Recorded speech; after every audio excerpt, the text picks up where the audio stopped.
It's another episode of CX Pulse Check, where I talk to some of my amazing friends who are experts in their field and get their take on some relevant and timely headlines in the customer experience world.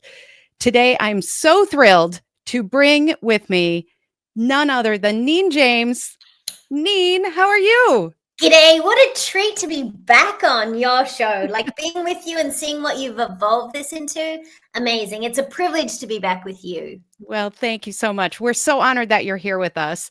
And of course, you were on the last podcast talking about attention and talking about that book.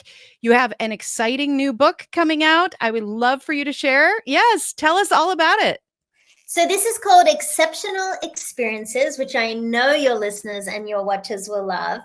5 luxury levers to elevate every aspect of your business. So this is truly like a playbook full of systems of elevation that every business can use if you want to drive revenue and create advocates in your business. Excellent. And I know you have so much background, especially around luxury experiences. And so one of the things that I wanted to kind of dive into today was how are we defining luxury anymore, right? Like this is really something that I think we look back on kind of the golden era, the 50s, 60s. It was very obvious, right? Like where was the luxury?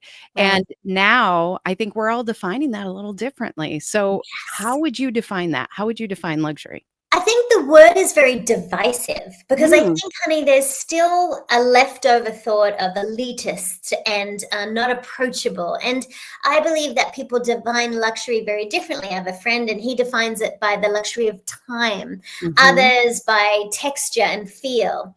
But I did a research study into what I believe is luxury as a mindset. And I've always believed luxury as a mindset, but there was no research study to prove it.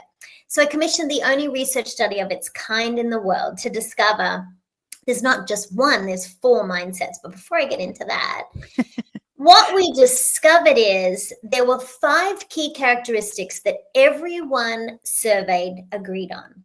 They all said that luxury is high quality, long lasting, authentic, unique, and indulgent. Now, 4 of those 5 words, honey, I think they apply to us as leaders. And it doesn't matter what kind of product or service you have. You don't have to have a luxury product to provide a luxury level of service. That's and right. So those words, I think, define so much about what many of the people listening to this do anyway. Yeah, I totally agree. And I think the word authentic in the middle there is really important. And it's also something that, we're over the last decade plus, people have been asking for more authenticity. Right. And people can really kind of smell it when it's not right? Like they can really understand when it's not authentic. And that's what I think is so interesting about kind of the shift of that mindset that you're talking about, because it's not really all about that indulgence. It's about being authentic with that as well. Yeah, and interesting too, despite what mindset people had in the research study, regardless of which of the 4 they were, they agreed on 2 things. Jeannie, they said that luxury is a reward for hard work. And I think that's really cool. Second thing they said is luxury is about experiences, not things. And I know that people listening to this would agree with that wholeheartedly, because it's not about the fancy handbag or the fancy car. It's about the experience you create. And so I believe my whole body of work is about getting people to feel seen, heard, and valued. And so that's really the stealth message in this book. You mentioned my work in attention, for sure. Attention's about connection. But I think luxury is about human connection. And luxury brands know more than so many how to make people feel seen and heard. And it doesn't always have to be expensive to make people feel valued. That's absolutely true. Absolutely true. And so this first headline that I have for us kind of fits into that world of, is it luxury and authentic and all those things?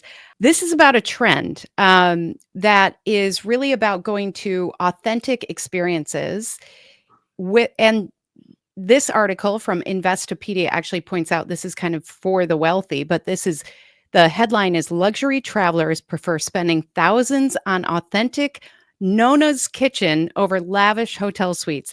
So they're spending time in people's homes with Italian grandmas Mhm. and they're learning how to cook with them and we're doing all of these interesting things. And I could really this stood out to me for a couple of reasons. One is that I think that when we think about being in someone's home like that, being invited, that can feel really special and Mhm. exclusive. Yes. And I think about some of the most unique experiences I've had as a guest. And some of them Mm. are, there was a phase here in Chicago where there was a whole thing with supper clubs where Oh, you would literally like be with 10 people so and the chef would be coming in and out of her own kitchen. And it was just really, it was so intimate and mm, special. And then my family and I just went and spent a couple weeks in Japan. And there was a restaurant where it was like 10 seats around a counter. mm. And I just remember feeling so like, I don't know, invited, Mhm. I think that was part of it. So this it was pointing out like that this isn't either or. The wealthy travelers are not saying like we're never going to a five-star resort. They're just mixing this up as part of their travel plan. So Right. what's your take on that? A lot of this is around that authenticity, I think. 100%. And let me just talk to you about some travel trends as well at the same time. Right now, we're talking about multi generational travel, where often grandma is funding the entire experience for the whole family to take the cruise or to go and That's a great experience Italy point. in a different way. So, one of the trends is generational travel. Also, too, have a think of younger generations where they're really craving experiences over things, and that's been seen. They're very altruistic. But when I look at the luxury mindset research study, of the four mindsets, let me tell you what this appeals to. One of them is this person who's the luxury lover, because what they want is behind the scenes exclusive access. If Nonda's going to add a little bit of flour to your dough because you don't have it quite right, they love that. The luxury lover wants behind the scenes access. The mindset of the pro prioritizer, them, luxury is all about reputation and career and development. They are so engaged when a brand is authentic, to your point, Mhm. and when it's sustainable. So what they love is working with things like a tour of Nonna's kitchen because we're supporting the local community. They love society and environmental impacts. The Mhm. third mindset that I think this experience also helps us with is the confident and content mindset, because to them they say luxury, I don't need it, but you know how I'm going to use it? To create memories with people I love. That's And right. so, of the four mindsets, three of them are being appealed to here because in the luxury travel space, the ultra high net worth clientele, and think of these as like your top tier clients. Maybe you're not working with the ultra high net worth client, but you have top tier clients. Something we can learn from the ultra high net worth is they want to be pioneers. They want to experience things others haven't. They want to be in Nonna's kitchen. They want to be some of the first to do that. They want to be in locations that others haven't been to before. That is the privilege of some of the wealth, being able to have these experiences. But if you translate that for your own business, maybe your clients want to have a tour of the physical therapy practice that you're running. Maybe they want to meet the engineers who designed the particular products that you created. So you can still offer something similar, but what clients want is an authentic connection, an emotional connection to you and your brand.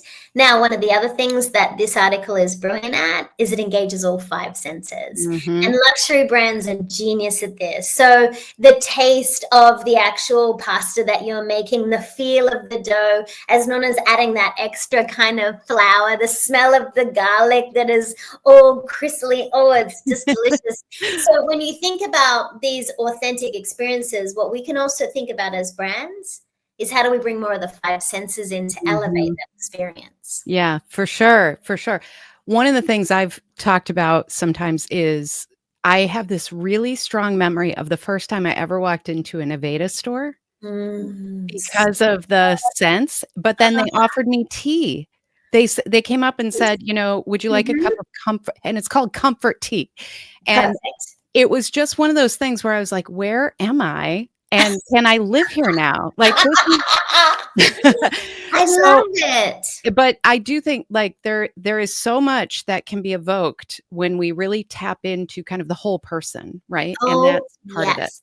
Yes. And I think brands who are doing this well, if you think about if you've ever experienced an Edition hotel, if you go to the Tampa Edition, I know you work with the city of Tampa. If you go to the Tampa Edition hotel, it smells the same as if I'm in Madrid at their Edition hotel Mm, because they have a signature scent. And mhm, so we can all think about how to bring more of these senses in because our sense of smell is so directly connected to our emotional mhm. connection to what it is, and we can remember those experiences. So travel industry are doing this well because they're leveraging the five senses, they're giving exclusive experiences, and here's the other thing, they're making it share worthy because people Mhm, want to take those photos, post it on Instagram, and then go tell their friends this was the experience that I had. So what yes. memories are we creating with people that are authentic by really, and not curating the authenticity? To your point before, people can smell that a mile away. Mhm, It's genuine. It's not that mhm. Nonna reading off a script. She's got some old family recipe that Yeah. she's going to tell you how to make.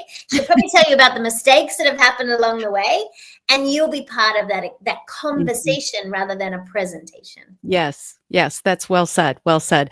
And I think this whole discussion is first of all making me hungry, but it's also it I think the whole like connection between authenticity and how we feel about those relationships. This is really interesting because the next thing that I would love to talk about with you is a little bit of the opposite of that. Because this is about I mean, it is a little performative, frankly, Mhm. but it's still something that I think people will appreciate because it's a little different, it's unique, all the things that you talked about. So, this is from Reuters, and the headline is A Luxury Experience in China. Global high end brands bet on conceptual stores to review sales. This is specifically about Louis Vuitton and how they have a flagship store that is that looks like a ship. I'm going to bring over a visual here from another site, but this is let's see. This is the ship you can see here, and this is the inside when you walk in, and it's they play up their trunks, their famous trunks, Mhm. travel trunks, and they have kind of exhibitions throughout. And then they make a point in this article from Dzine that it is basically ending up in the gift shop. You bet. Which I thought that's really unique because you have to kind of go through a bunch of different places in order to get to the actual store, which is what they're putting there. Mhm. So there was a lot in this, but one of the things that also stood out to me about the article in general is that regular luxury brands like this, they're closing their typical stores, Mhm. That's but right. they're investing in these In flagship the flagships. Mhm. experiential Yeah. stores. So this store that we're talking about also has a cafe. They have different things going on. It reminded me of a few years ago when I know Nordstrom and Macy's and those stores were starting to experiment with things like bringing in celebrity chefs to Mhm. do cooking demonstrations, Right. bringing in fitness instructors to do actual events. So Mhm. I think that there's a lot of tie-in with this. What really struck me about the Louis Vuitton example though was they're evoking all that emotion as you go through before you get to the gift shop, just like a museum, right? Like it's literally Correct. just like a museum. Yes. So what are your thoughts here? I think LVMH, Louis Vuitton, Moet Hennessy, if you think about, they have like Bernie, the Bernard Arnault, or he has like 75 brands in his portfolio. But what he's Mhm, been continually genius at is elevating the experience. And so think about it. If you think about the flagship store of the Landmark store in Tiffany in New York, when they were refurbishing it, the temporary store was stunningly beautiful. The facade that they used was incredibly clever. Look at what they did with Louis Vuitton store in New York. mhm, When they were building, like they're building the new one, they wrapped it in luggage. So it looked like it's one of the most photographed things in New York right now. yeah, While they had the temporary building with the Louis Vuitton cafe, etc. So what this brand has done, which a lot of brands are doing well now when it comes to that, especially luxury retail, is they understand what I said at the beginning. Luxury is about experiences, not things. Mhm. And they're leveraging both, because even if you just purchased a little bookmark at the gift store, you still feel like you can take home your experience of visiting that store. What they are doing is, instead of spending $15,000 on a particular bag, you might spend $100. You might spend $50 on something that they can take home with them. And that artifact becomes a time and a memory creator for you. So they're also making their products a little bit more approachable. They're Mhm. also appealing to a diversity of audience. Now, with China, for example, we know that the spending had dropped in the luxury market. And so one of the things they're trying to do is reinvent what are the things that really appeal to them. But here's the other thing. If you go to this particular store, whether it's the New York store or if it's in China, you're spending longer in store. When you spend longer in store, you get more exposed to the different products and service levels, and you might be more tempted to invest or try something you hadn't before. At the Louis Vuitton Cafe in New York, it's not just the cafe, which is one of the hardest reservations to get, but it's the little chocolate shop beside it. The people will queue up for an hour to pay premium for a logo on a chocolate, Mhm. so they can Mhm. show it on social media and gift it to someone who's important to them. So I think this performance around luxury has always been there, but now, because of social media, they've had to amplify it. One of the things we talk about in the Exceptional Experiences book is thinking about creative ways to be share worthy.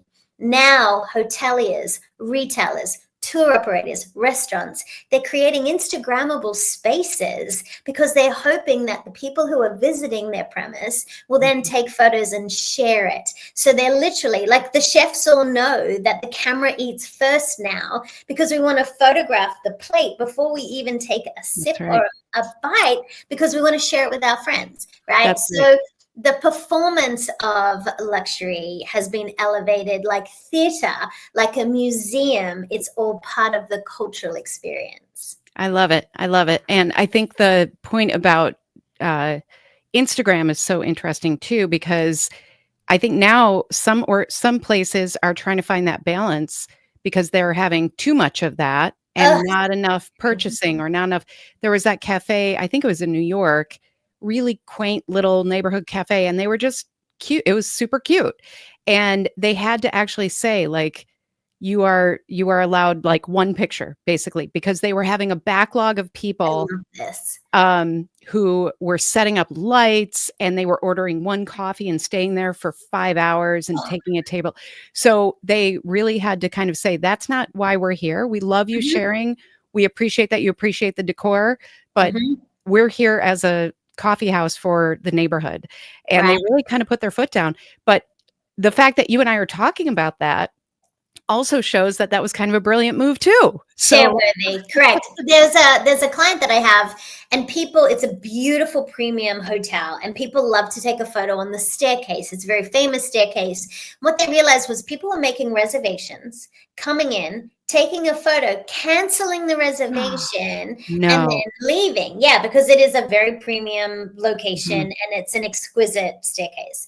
And so what they had to do was they had to then change the reservation procedure as far as cancellation fees when they got wise to what was actually happening. Mhm. Now what they've done is they've trained their team around the staircase to offer to take the two photos and then move people through. So we've come up with a compromise. But Mhm. I think what businesses can take away from this is we need to really pay attention to what experiences our clients, our guests, our members, our students are noticing, and then look to see how could we elevate that? That's Or right. do we need to put some different processes in place? So this ship that they designed in China as an experience using the Mhm. best practices of people movement design, experiential design, and ultimately revenue, because not only are you and I talking about it, it's being shared everywhere because of the visuals, That's and right. because they're also appealing to a particular consumer who wants to be able to share that with others. Mhm. It is. I mean, I think now anybody who is serving customers, serving anyone really, um, we need to just think so kind of four-dimensionally now. We have to think Mm, about not only, how can we set those expectations? How can we make sure we're delivering great service just like always? But all these other factors of how can we both make it share worthy and make the experience kind of balanced for everybody. So there's not a Right. line or whatever. When we were in Japan recently, we had a tour and of a very well-known place in Tokyo, temple, and lovely grounds all around, including some smaller shrines. And as we were walking up to the shrine, there was a big sign saying no pictures. Mm, And our tour guide said, you know what, that's to prevent this and that, and like all these lines that they were having. So she said, we're not, as long as you're not disruptive, like it's okay to take pictures. It was more about the disruption of the experience. So experience. I felt like that was so interesting too, because when we saw it, we thought, "Oh, it must be a rule, like, we can't take those," we took it very seriously, and she was kinda like, "No, you can go ahead because Didn't you're." that feel special for you It to have does. that extra permission? Yes. Isn't it a shame now, though, that we have to tell people what's appropriate and what's I inappropriate, know. right? I And I know. think, and the internet is full of examples where people have got too close to extinct animals, or Oh, they yeah. have got, potentially in very dangerous or damaging areas next to artwork, and all sorts of horrible things have happened because people are quite thoughtless. Yes. One of the things I think we need to think about is, yes, we want to create experiences that people talk about. We want to create advocates for our business and our brand. But what we can also do is get back to the fundamentals, Mhm. using people's names, looking people in the eye, correctly spelling their names. You and I know what luxury is, but we also know what luxury is not. So if Mhm. we have to fill out that extra form that we've already given all our details, or we're talking to the bots, or the lines are too long, we know that doesn't feel like a luxury experience. And like I said, you don't have to have a luxury product to provide a luxury level of service. Mhm. It's about also eliminating those friction points. So if your beautiful tour guide knew the friction point was the experiences being disturbed by all the cameras, I'm so glad they took the opportunity to put some signage up. But what I love is she gave you permission to take Mhm. that photo if you wanted to. Yep. That's actually very clever on her part. Yeah. Yeah. It was great. It was great. And I think that when we think about any experience, so much of it is about expectations, right? We Mm, have to make sure we know what we're walking into. And you and I were talking a little bit before recording about how when you go into certain places and it's the same no matter where, that's reassuring. That's something that's like comfort. Our friend Stan Phelps, everywhere he goes in the world, he goes to McDonald's first. right. It's so funny. Consistent. Right, and he also wants to see, like, there are different regional things and things like that, For but sure. one of the places that I think this comes up is all of our favorite coffee shop, Starbucks. So this is from, Yahoo Finance and Fortune. The headline is Brian Nickel, who, by the way, is the CEO of Starbucks, wants your Starbucks drink to be made within 4 minutes of ordering. But really, this was an article about some of the changes that he's starting to make based on the fact that he wants to bring Starbucks back to being kind of the third place, the place Mm, that people feel connected.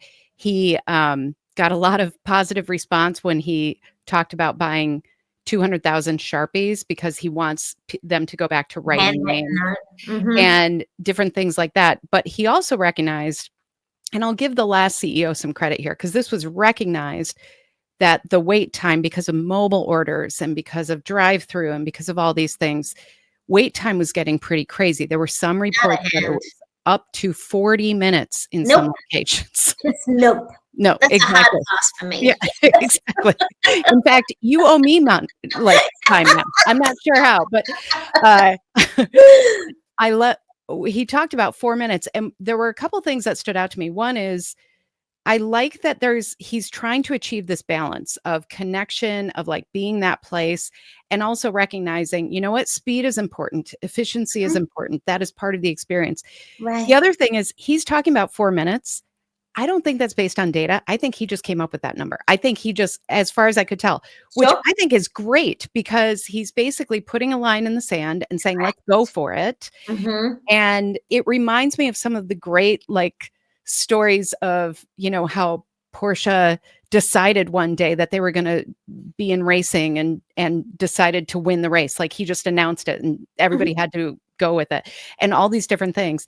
And so I think that part of what appealed to me about this kind of attitude is I've been in rooms, I'm sure you have too, where leaders know what the right thing to do is. They know that it's not right to have people wait for 40 minutes.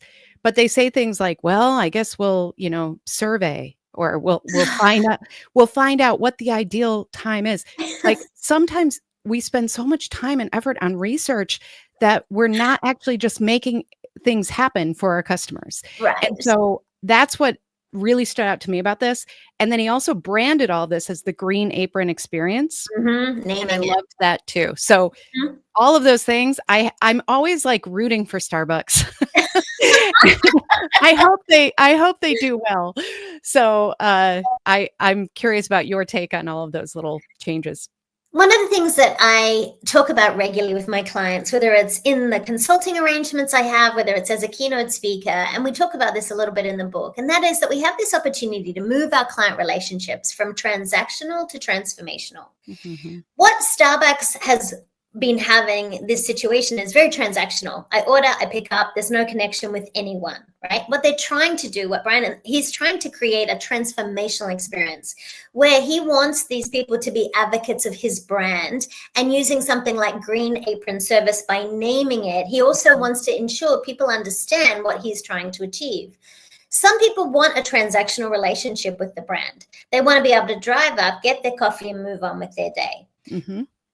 And if we truly want to elevate and apply the luxury principles, I think we should look for all opportunities to make them more transformational.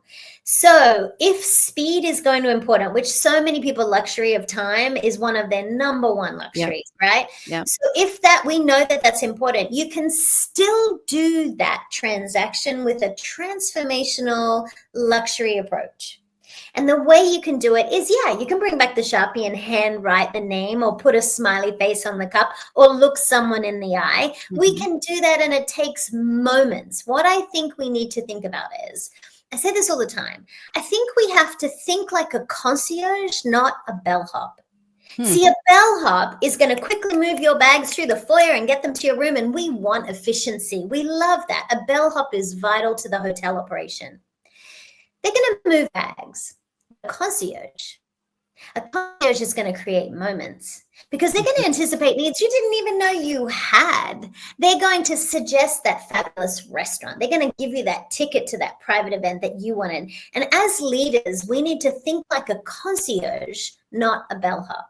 And what Yes. Starbucks needs to do is they need to have their baristas, their team members, thinking like a concierge, where they can anticipate what the client wants, and they can suggest the upsell. They can make it an experience. So they create a moment. We call those champagne moments in the book. Something that brings you joy or makes you smile, taking an ordinary thing and making it extraordinary. I think Mhm. Starbucks has so many opportunities to do that, as do so many people listening here. What are those touch points you have with clients you could turn into champagne moments? Mhm. For sure, for sure. Well, I'm still rooting for them. I Yes, still, for you know, sure. because I think that one of the last couple of, I don't know how long now, 5 plus years, they've really been kind of trying to find their footing again. And I think one of the True. lessons we can all take from this is, it's okay to kind of stay stable while you're experimenting and not go too far. Like, you don't have to leap every time. Yes. Um, Yes. because I think they took a lot of big swings and chances, and Oh, it just and the world changes too. Expectations change, all right. the way that we interact as customers change. So I think that they're starting to almost go back to what made them them. And Mhm. that's why I'm kind of rooting for them, because it feels like, oh yeah, this is the Starbucks that we know. But And at the that's your same time, authenticity you said before. It's that authentic that's connection that exactly we right. had with our barista. When our barista recognizes us and their Mhm, eyes light up and they smile, that moment, that champagne moment, that costs mhm. nothing, That's right? right. That's what I think we're missing. So if we can bring more of that back, plus they're trying to resource up, I agree with you. I Mhm, think they have such an ability and such an they have such a big footprint. They could have a massive impact on our day just by starting our day or ending our day in this kindness with this systemized thoughtfulness. I believe they could absolutely do that. Absolutely. So like you, I'm rooting for them as well. Well, I think, maybe next month we can get Brian Nichols on CX Pulse Check and he can tell us all about it. But well, this was so much fun, as I knew it would be. And thank you for bringing your wisdom and your expertise. And your book is coming out when?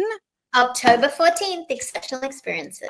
And pre-orders are available now. So please do go ahead and check that out. It's full of great stuff. And I'm sure we'll be talking about it more and more in the coming months as well. But Neen, thank you so much. This was absolutely a pleasure. And if our listeners and our viewers want to know more about you, what's the best way for them to reach out?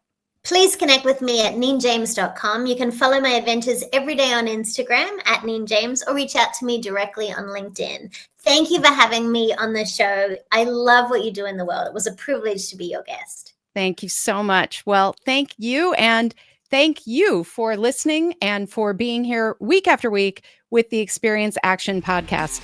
Don't forget, you can ask me a question about anything customer experience or employee experience related at askjeannie.vip. I will see you next week. And until then, keep your finger on the pulse. We've got a lot of work to do in customer experience. See you next time.